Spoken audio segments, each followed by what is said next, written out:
आज war zone से जो रिपोर्ट आई है वो ऐलान कर रही है कि यूक्रेन की हार तय है। इसे कोई रोक नहीं पाएगा। पराजय की वजह खुद यूक्रेन के राष्ट्रपति बनेंगे। जंगी जुनून में ज़ेलेंस्की ने जो कुछ किया है उससे न सिर्फ अमेरिका बल्कि उसके कई सहयोगी देश यूक्रेन से नाराज हो गए हैं। अमेरिका और ब्रिटेन समेत कई देशों ने यूक्रेन को हथियार नहीं देने का फैसला ले लिया है और इसी फैसले के बाद ज़ेलेंस्की बीच युद्ध में ही फंस गए हैं। सवाल यह है कि आखिर ज़ेलेंस्की से नेटो नाराज क्यों हुआ? जिस वक्त रूस भीषण प्रहार कर रहा है, जिस वक्त जंग विनाशक हो चुकी है, जिस वक्त यूक्रेन तबाह होता जा रहा है, उस वक्त ज़ेलेंस्की को बहुत बड़ा झटका लगा है। ये वो झटका है जिसकी वजह से यूक्रेन युद्ध के मैदान में पूरी तरह फंस गया है।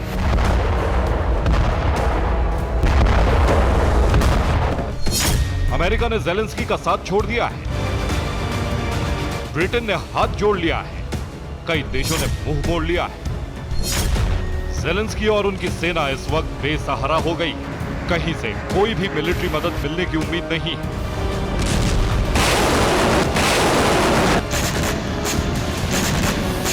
यूक्रेन को सबसे बड़ा झटका बाइडेन ने दिया है। यूक्रेन और अमेरिका के गठबंधन में दरार आ गई। कहा यह जा रहा है कि पेंटागन और व्हाइट हाउस ज़ेलेंस्की के फैसले से नाराज है।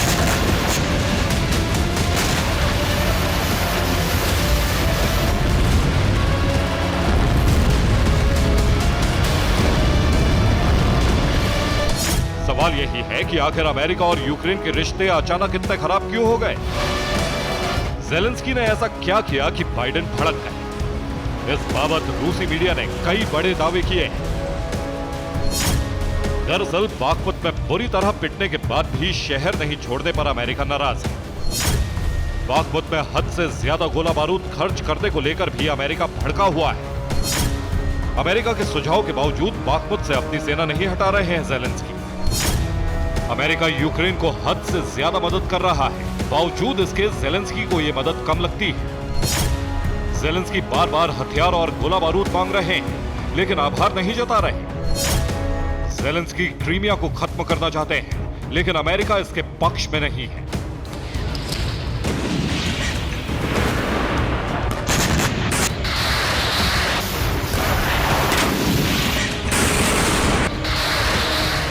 यही वो मसले हैं जिससे बाइडेन ज़ेलेंस्की से क्रोधित है। सिर्फ अमेरिका ही नहीं बल्कि कई पश्चिमी देश भी यूक्रेन को हथियार और सैन्य मदद देने से बचने लगे।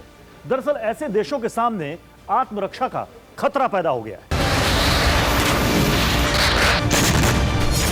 ब्रिटेन यूक्रेन को इतनी मदद दे चुका है कि उसकी सेना खुद कमजोर हो गई है। ब्रिटेन के जनरल स्टाफ के assistant chief major general Charles Collins ने कहा है कि ब्रिटेन सेना की हालत इतनी खराब हो चुकी है कि उसके पास अपने दम पर युद्ध लड़ने के लिए न तो पर्याप्त सैनिक हैं, न ही हथियार। ब्रिटेन इस वक्त अपने दम पर जंग नहीं लड़ सकता। इसी राह पर कई और देश चल रहे हैं। स्विट्जरलैंड के राष्ट्रपति ने यूक्रेन को सख्त चेतावनी देते हुए कहा है कि हमारे हथियार जंग में इस्तेमाल ना हो। अगर स्विट्जरलैंड के वेपन जंग में इस्तेमाल होंगे तो ठीक नहीं होगा। इतना ही नहीं, स्विट्जरलैंड ने अपनी आउटडेटेड मिसाइल को यूक्रेन को देने के बजाय बर्बाद कर दिया। स्विट्जरलैंड जैसे छोटे देशों को रूस के हमले का डर सता रहा है, इसीलिए वो यूक्रेन को सैन्य सहायता नहीं दे रहे हैं।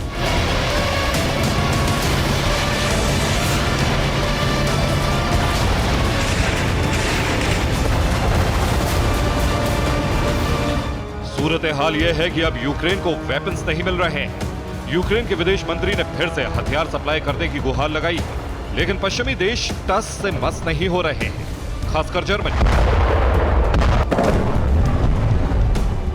यूक्रेन लंबे वक्त से फाइटर जेट मांग रहा है, लेकिन उसकी ये मांग भी लटकी हुई है। कहीं कोई सुनवाई नहीं है।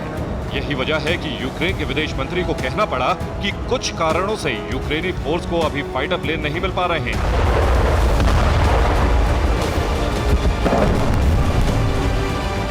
कुल मिलाकर अमेरिका समेत कई पश्चिमी देशों ने यूक्रेन को उसके हाल पर छोड़ दिया है। ज़ेलेंस्की और उनकी सेना इस वक्त लाचार है। यूक्रेन हार की कगार पर खड़ा है। इस बीच रूसी डिफेंस एक्सपर्ट्स ने ऐलान कर दिया है कि यूक्रेन को जीतने के साथ ही रूस का ऑपरेशन यूरोप एक्टिव हो जाएगा।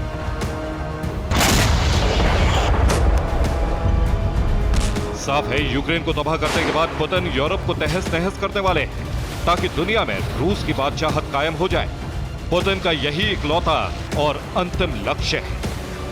Bureau report, TV9 Bharat.